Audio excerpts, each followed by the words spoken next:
There's one thing that I understand about the body is, and about the therapy and about the chiropractic care and about when you put in the fitness together and all those things, exercises and all.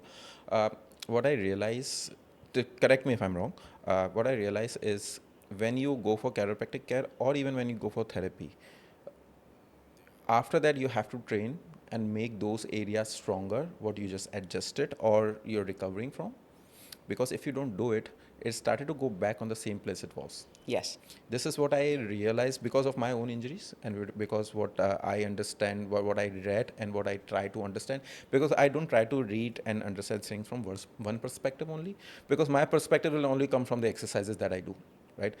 But I have to also understand the perspective of a therapist as well. I have to understand the perspective of chiropractic care as well. So there are different perspective. There's a different information you're giving to your body, and I think that it's a combination of all three things that helps your body to recover better. Absolutely.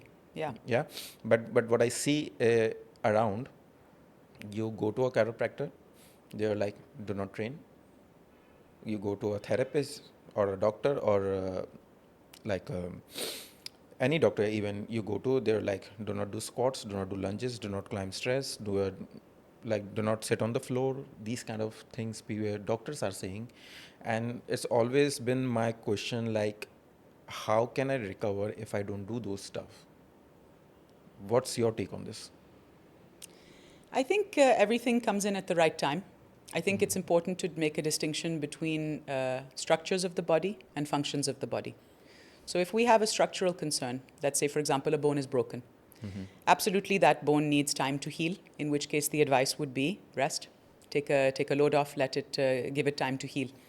But when you take a rest, let's say using the example of a broken bone, muscles atrophy because they're not being used. The body is intelligent. The body will allocate resources where you put your energy and movements in.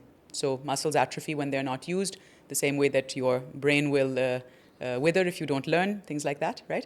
So everything has a sequence of appropriate timing. Now, a lot of the times when medical practitioners in this country give advice, they're usually speaking from their own limitations.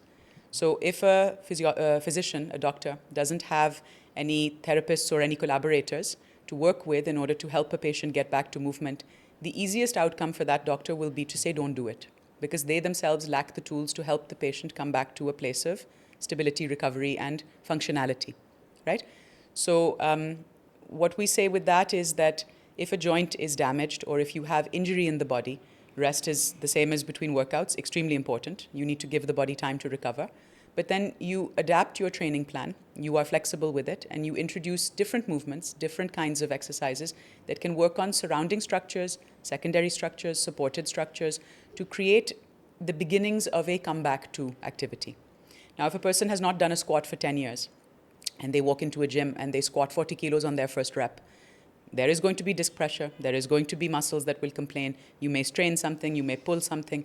If the chemistries of your body are not balanced, your vitamin D levels are low, your magnesium levels are low, and you've confirmed them with blood tests, for example, then yes, you are putting your body into a state of risk, in which case injury is likely. However, if that person then comes back and says, the squat is important to me, I want to be able to do it, it's a very basic functional movement, what you can work on is supplementing that squat exercise with other activities in the beginning. Let's work on quad strength. Let's work on hamstring strength. Let's work on getting the body chemistry balanced. Improve your vitamin D, improve your zinc, your magnesium, your calcium, right? Improve your diet. When you've created the precursor state for the body to achieve that squat, you build it up and then your squats are achieved. But to say don't do it is basically to resign yourself to a static state of the body with the assumption that the body doesn't learn and it doesn't change. And that is just not the case.